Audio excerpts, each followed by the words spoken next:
Assalamualaikum warahmatullahi wabarakatuh. Perkenalkan, nama saya Selvi Septiana. Saya berasal dari Prodi Manajemen Pendidikan Islam. Dengan NPM 2311030105, di sini saya akan membuat video presentasi dari kelompok kami, yaitu kelompok 11, dengan mata kuliah kebijakan pendidikan. Baiklah, langsung saja ke materinya. Baiklah, untuk materi yang pertama ialah bentuk kelembagaan pesantren. Mengenal bentuk kelembagaan menjadi mutlak dalam memahami sebuah institusi pendidikan. Dengan mengenal bentuk lembaga, nantinya terbentuk pula pola pikir perbedaan sebuah lembaga dengan lembaga lainnya. Pesantren adalah pondok pesantren Daya Surau Meunasa. Pesantren adalah lembaga berbasis masyarakat dan didirikan oleh perseorangan, yayasan, organisasi masyarakat Islam dan atau masyarakat yang tujuan pendiriannya untuk menanamkan keimanan dan ketakwaan kepada Allah Subhanahu wa taala, menyamai akhlak mulia serta memegang teguh ajaran Islam rahmatan lil alamin. Bentuk kelembagaan pesantren terbagi dalam 3 model. Yang pertama, pesantren yang menyelenggarakan pendidikan dalam bentuk pengajian kitab kuning atau lebih dikenal dengan sebutan pesantren salafiyah. Yang kedua, pesantren yang menyelenggarakan pendidikan dalam bentuk dirasa Islamiyah dengan pola pendidikan mu'alimin. Jenis pesantren ini dikenal oleh masyarakat pesantren modern. Yang ketiga, pesantren yang menyelenggarakan pendidikan dalam bentuk lainnya yang terintegrasi dengan pendidikan umum.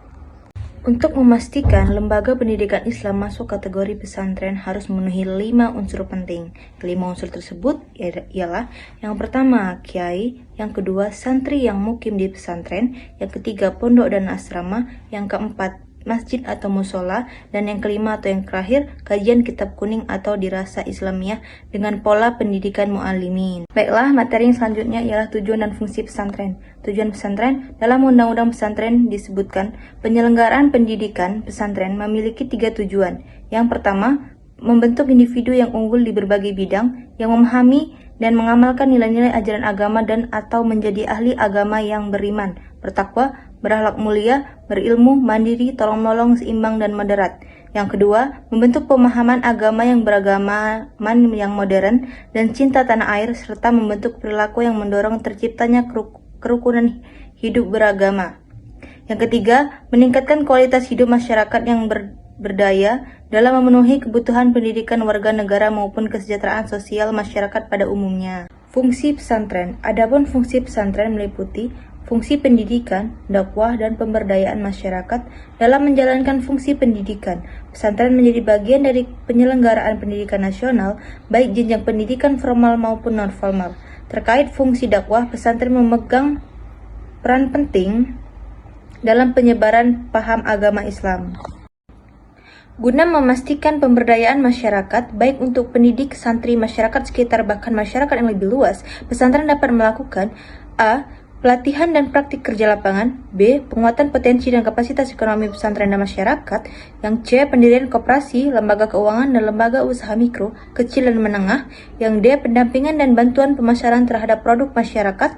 Yang E. Pinjaman dan bantuan keuangan. Yang F. Bimbingan manajemen keuangan, optimalisasi dan kendali mutu.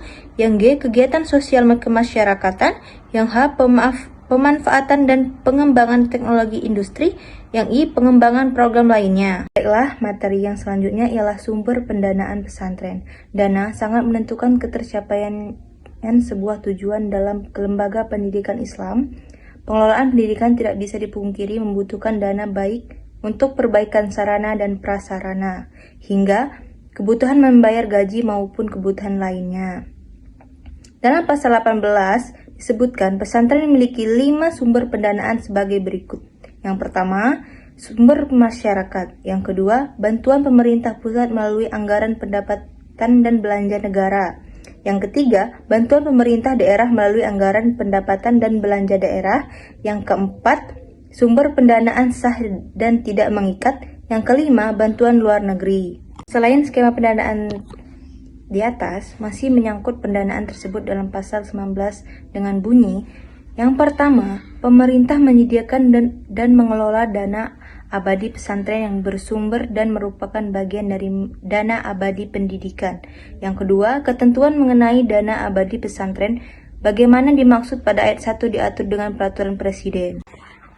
Perlu dipahami, pesantren akan bisa terus tumbuh dan berkembang tanpa pendanaan dari negara. Pembuktian itu telah diakui oleh banyak pihak. Menyangkut dukungan dana dari pemerintah, perlu dipandang sebagai pola relasi kehadiran negara sebab pesantren telah berkontribusi besar dalam mendidik anak bangsa.